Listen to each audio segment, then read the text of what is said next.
경제 상황 혹은 사회적인 환경에 따라서 어떤 시장은 지고 어떤 시장은 뜨기도 하는데 아마 올해도 이 시장만큼은 불황이 없을 것 같습니다. 미술시장 결산을 보니까요. 이게 문화체육관광부 공식 통계거든요. 국내 미술시장 규모가 2020년 3,300억 원에서 작년에 3배에 가까운 9,200억 원으로 늘었다고 합니다. 올해는 더 늘어날 것으로 보인다고 하고요. 이걸 엿볼 수 있는 바로미터가 미술시장을 크게 여는 장터, 아트페어라고 합니다. 이게 열리거든요. 올해는 국내에서 가장 오래된 아트페어 중에 하나인 화랑미술제가 이번 주에 열리는데 최근의 동향들, 앞으로의 전망들 어떻게 될까요? 널 위한 문화예술의 이정우 에디터 나오셨습니다. 안녕하세요. 안녕하세요. 아트페어라는 게 사실 익숙한 단어는 아니거든요. 네. 이게 뭘 하는 곳인가요? 아트페어는 다양한 갤러리들이 모여서 본인들이 소장하고 있는 작가의 작품을 판매하는 시장이라고 보시면 될 것 같습니다. 앞서 설명해 주신 것처럼 일종의 장터인 셈인데요. 제가 2주 전에 경제발전소에 나왔을 때 갤러리라든지 화랑 같은 곳들은 미술관하고 다르게 작품을 팔아서 돈을 버는 구조다라고 말씀을 드렸었습니다. 그렇기 때문에 가장 팔릴만 하고 가장 잘 먹히는 작품을 걸어두는데요. 이런 갤러리들이 모여서 각자의 작품을 팔기 위해서 좀 뽐내고 함께 준비를 하는 장소고 행사이기 때문에 현재 미술계의 흐름을 가장 잘 볼 수 있는 행사다라고 말씀드릴 수 있을 것 같습니다.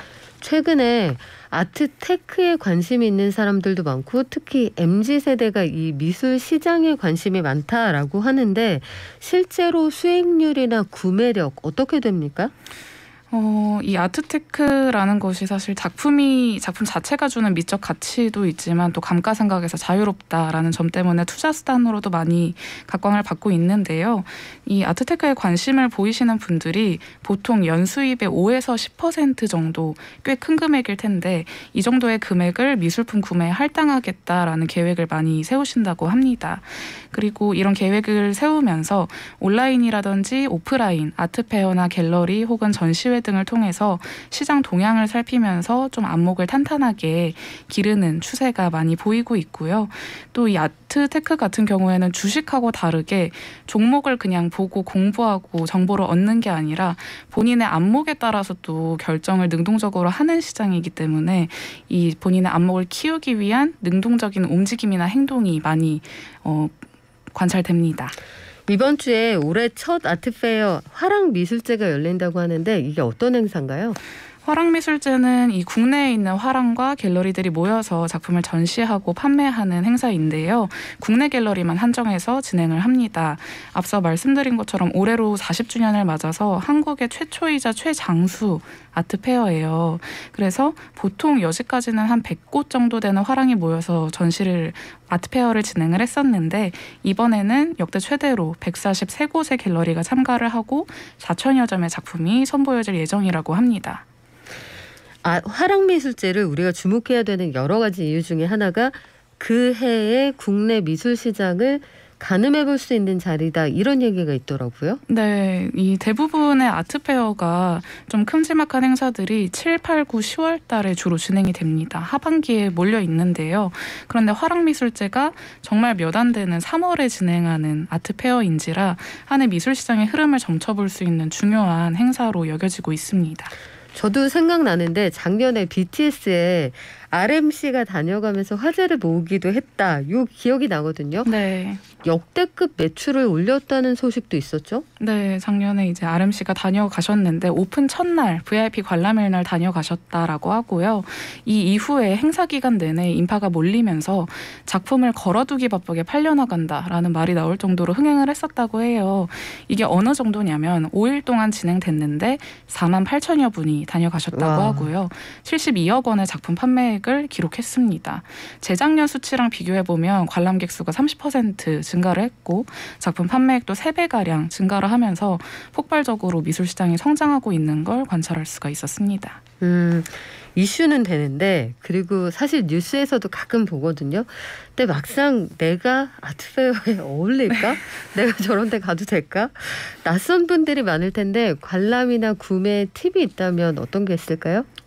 일단은 이 갤러리가 굉장히 많이 모입니다. 말씀드린 것처럼 143곳의 갤러리가 모이는데요. 좀 미리 작품을 살펴보고 가시면 좋을 것 같다라는 생각이 들어요.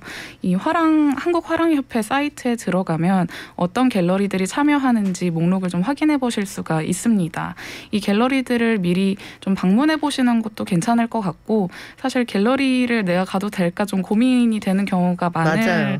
것 같은데 뭐 입고 가야 될지도 모르겠어요. 그런데 갈 때는 어떻게 드레스 입어야 될 것 같고. 아닙니다. 저는 러닝하다가 갤러리 들어가서 구경하고 나오고 그런 진짜 적도 그래도 있어요. 나가라고 하고 그러지 않는 거죠? 반갑게 맞아주십니다. 네. 너무 부담 갖지 않으셔도 좋을 것 같고요. 그리고 아트페어에 굉장히 많은 인파가 몰립니다. 작년에도 5일간 4만 8천 명이 모여서 일 방문객이 1만 명 가까이 됐었거든요. 이 아트페어에서는 선착순으로 작품이 판매되기 때문에 조금 고민하지 않으시고 빠르게 갤러리에 상주하고 있는 직원분들한테 구매를 원할 때 언제든지 편하게 질문을 하시거나 문의를 하시는 것도 좀 추천을 드리고 싶고, 올해 아트페어가 더 많이 남아있으니까요. 이번에 한번 연습 삼아서 방문해 보시는 것도 괜찮을 것 같아요.